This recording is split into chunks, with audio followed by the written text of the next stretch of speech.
Bien-aimé, le diable est omniprésent. Comme il avait été définitivement vaincu par la croix le jour où Jésus s'offrit en sacrifice, désormais il s'immisce partout. Il n'y a aucun domaine de notre vie dans lequel on ne les voit s'infiltrer, lui ou ses agents. Le diable choisit pour cible les enfants de Dieu, partout où ils se trouvent et quoi qu'ils fassent.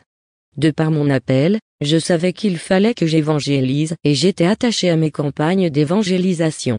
Seulement, j'acceptais uniquement de franchir le seuil de la porte d'une maison où, physiquement, on ne m'aurait jamais laissé entrer. Aussi avais-je donc décidé de créer une télévision chrétienne. La personne qui m'y avait orienté après avoir accepté de m'aider à la mettre sur pied avait, pour sa part, simulé d'accepter Jésus-Christ comme Seigneur et Sauveur personnel. Eh oui, bien-aimé, j'étais radical dans ce domaine, il était catégoriquement impossible de fonctionner avec moi tout en restant païen. Or, ce que je ne savais pas encore, c'est qu'il y en avait qui faisaient semblant d'accepter Jésus rien que dans le but de mieux m'escroquer. Juste pour créer le logo Avis TV grâce au schéma dont il disposait au reste sur Internet, il avait exigé de moi une somme d'1,5 million CFA. Et ce n'était pas tout, pour créer un site Internet, chose qu'il m'avait conseillé de réaliser en outre, il m'avait soutiré 750 000 CFA, hormis les ordinateurs professionnels et autres caméras spéciales qu'il m'avait fallu acheter. Pourtant, ce que je ne savais pas encore, c'est que ce domaine compte pas mal de filous, et c'est là que mes malheurs ont commencé. Toutes les fois que ce garçon s'adressa à moi, c'était dans l'intention de m'escroquer et, en excellent escroc digne de ce nom, il s'associait à des partenaires qu'il m'adressait pour me soutirer encore plus d'argent. Il bossait à l'époque, pour une grande télévision de la place, mais, au jour d'aujourd'hui, il a perdu son emploi. Sans vouloir me réjouir du malheur d'autrui, je persiste à dire, comme il est écrit, ne touchez pas à mes oins. Et je suis une ointe de Dieu. D'autres jeunes techniciens en informatique avaient même pris contact avec moi. L'un d'entre eux, pour gagner ma confiance, m'avait même confié que sa mère était pasteur et moi, à ce moment-là, en toute naïveté, je tenais d'office pour un ange chaque personne qui se présentait à moi en tant que chrétienne. J'ignorais alors que ce jeune homme était un cambrioleur patenté, un chef de gang. L'ami avec lequel il opérait se prétendait infographe. Ce jeune est allé jusqu'à me subtiliser des pièces importantes dans mon ordinateur.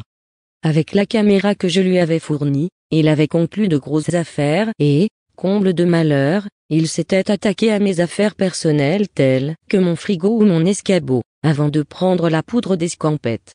Il avait même voulu voler une de mes voitures mais le mécanisme était un peu trop compliqué pour lui, ce qui fait qu'il n'avait pas pu le faire. Son mode opératoire était toujours le même. Il se rapprochait des pasteurs qui, pourvus de moyens, avaient le projet de se lancer dans l'audiovisuel. Doté assurément de connaissances au fond rudimentaires, il parvenait à gagner confiance très facilement et, une fois un pied dans les affaires de sa cible, il faisait venir ses acolytes pour opérer avec lui, et par la suite, ils s'enfuyaient tous. Dès que le jeune s'était volatilisé avec le butin de son vol, les autres continuaient de plumer le pigeon en traitant le fugitif de brebis galeuse. Or, ils restaient en contact, et ceux qui étaient là servaient à sonder le terrain pour connaître les intentions de leurs victimes afin d'alerter le fugitif au cas des poursuites seraient entamées. Une fois la tempête alors calmée, le jeune voleur se mettrait à la recherche d'un autre dindon de la farce, avec ses acolytes. Eh oui, bien-aimé, tous ceux qui s'étaient rapprochés de moi, soit pour m'aider soit pour travailler, n'avaient qu'un seul objectif, me voler ou en finir avec ma chaîne de télé. Bien que mes déboires se soient accumulés, je tenais néanmoins le coup. Un jour, une jeune fille qui voulait travailler en partenariat avec ma télévision me présenta son frère, le genre de personne à qui l'on serait prêt à donner le bon Dieu sans confession.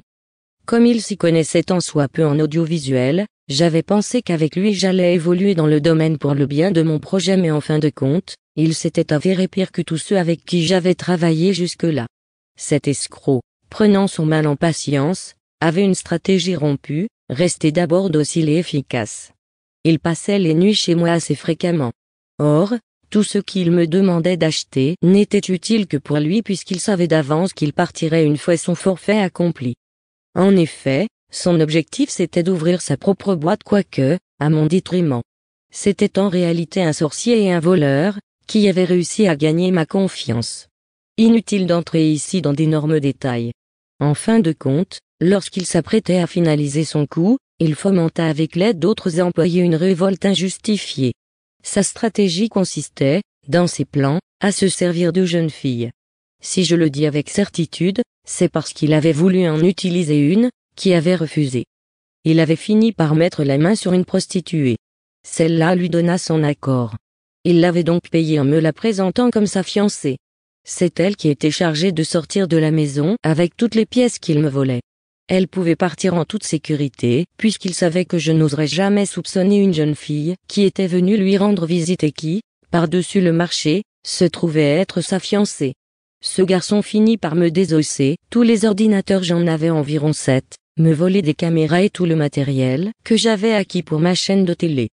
Pour couronner le tout, il m'avait même piqué un disque dur dans lequel j'avais enregistré des enseignements depuis 2 ans, de fichiers que j'écoutais fréquemment parce qu'ils m'édifiaient.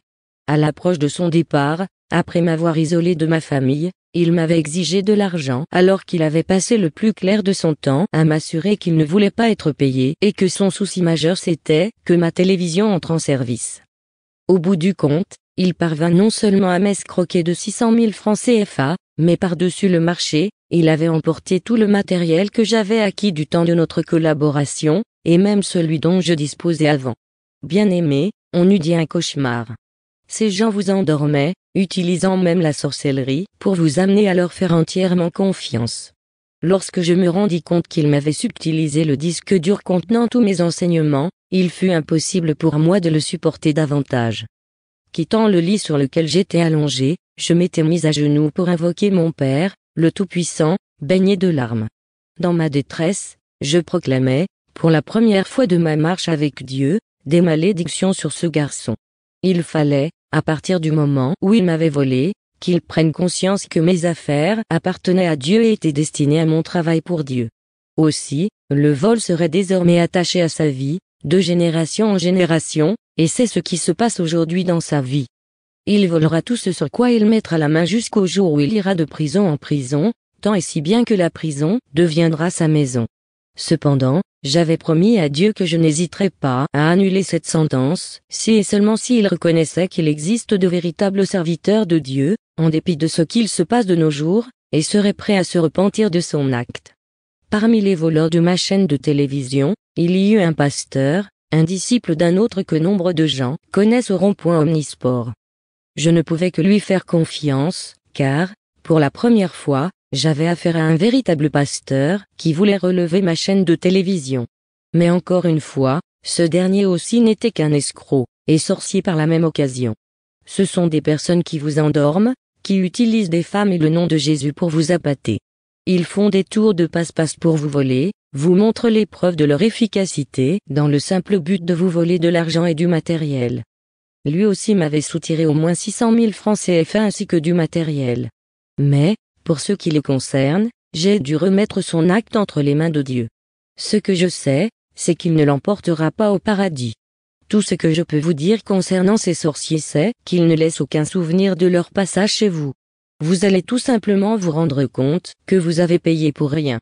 Vous n'aurez aucun souvenir de leur passage chez vous, vous n'aurez que des remords. Ils viendront toujours travailler avec des sacs à dos pour mieux vous voler. Ils me présentaient un programme de travail, je m'en réjouissais.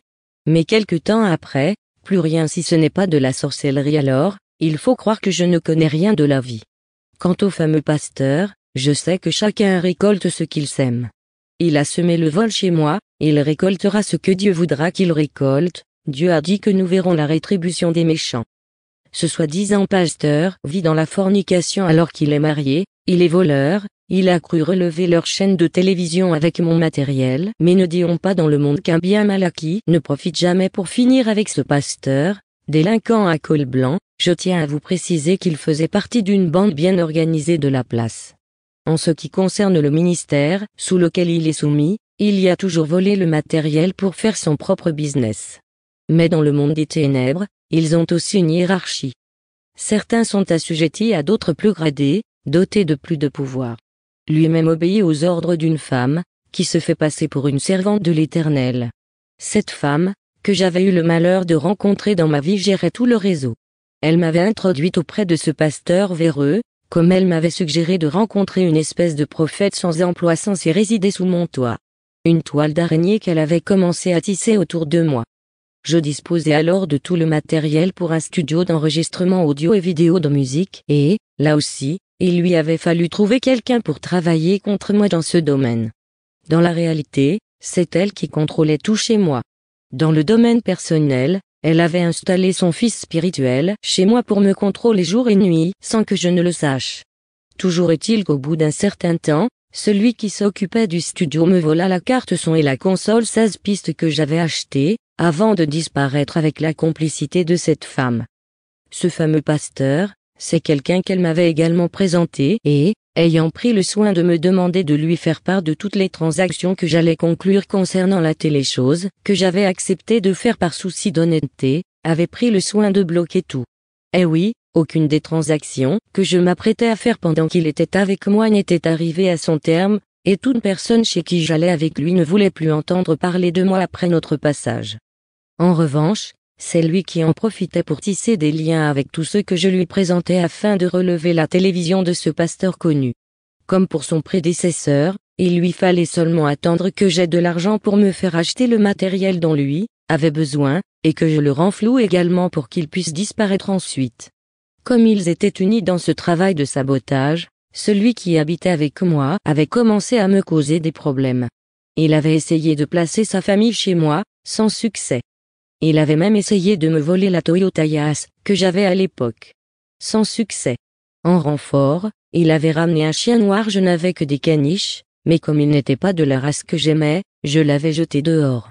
Avant de s'en aller, la dernière chose qu'il fit fut de faire le tour de ma maison, ainsi que des alentours, en proférant des incantations afin que rien de bon ne m'arrive. J'avais eu beau prier avec lui, son but ultime, comme pour d'autres qui priaient avec moi, c'était de connaître complètement ma vie. Pour son cas à lui, j'avais été obligé de faire intervenir la gendarmerie pour qu'il parte de chez moi. Pendant qu'il était encore chez moi ce jour-là, il avait pris la peine d'appeler ce fameux pasteur pour lui dire que le moment était arrivé pour quitter les lieux. C'est de cette façon que j'avais su que tout n'était que machination. En ce qui concerne cette télévision, malgré tous les déboires auxquels j'avais eu à faire face, j'avais toujours tenu le coup. Mais la stratégie finale de ces sorciers avait été de transformer mon entêtement à faire marcher cette télévision en gouffre financier. Je ne faisais que m'enfoncer au fil des jours jusqu'à ce que j'en ai eu marre. Tous ces bandits de techniciens avaient pour stratégie première de dénigrer ce que l'autre avait réalisé, dans le but de se faire passer pour le meilleur technicien, au point de vous faire acheter le même matériel au moins 2 fois. Quant à cette femme, leur leader, elle aussi avait pour objectif de m'atteindre définitivement au niveau de la foi. Elle avait en outre voulu me faire contracter une maladie dont elle souffrait de façon spirituelle. Or, une fois de plus, Dieu le Saint-Esprit était resté au contrôle. Je vous en parlerai en détail dans mon prochain livre car le but de celui-ci est d'exposer les œuvres du diable, et non celles de la misère des autres. Dans tous les cas, le Saint-Esprit était au contrôle et avait assuré, du début à la fin. Par conséquent, j'ai observé une pause dans mon projet de télévision, mais tout ce que je peux dire, c'est que c'est Dieu seul qui parle, et la chose se fait.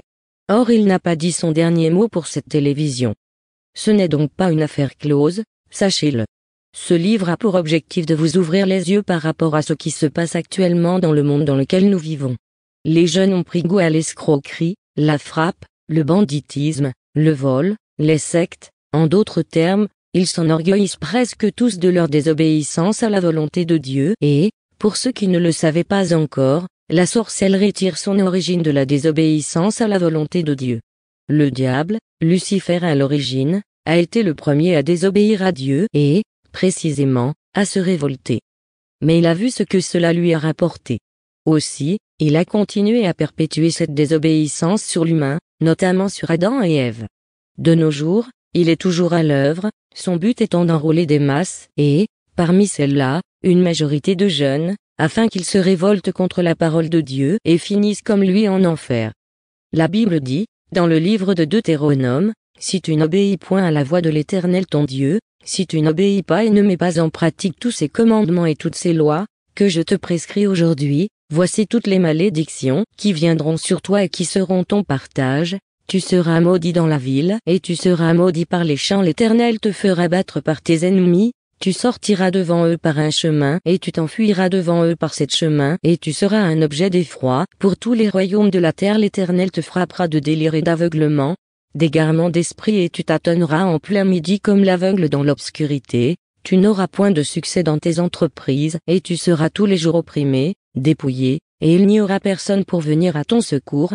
Tu auras une fiancée et un autre couchera avec elle.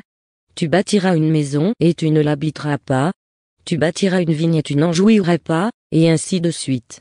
Sachez donc bien que, au cas où vous rencontrez des problèmes dans la vie avec qui que ce soit, vous devez crier à Dieu. Mais si vous avez des problèmes avec Dieu, vers qui allez-vous vous tourner? Le diable vous incitera toujours à être désobéissant à Dieu, et si vous faites de la désobéissance à Dieu, dans votre mode de vie, vous aurez d'office accepté la sorcellerie. Beaucoup de jeunes de nos jours ont choisi la désobéissance comme mode de fonctionnement. C'est la raison pour laquelle tous les week-ends, les levées de corps auxquelles nous allons assister sont des levées de corps de jeunes. Encore une fois, vieillir est devenu un luxe de nos jours. Prenez conscience de ce fait et faites attention.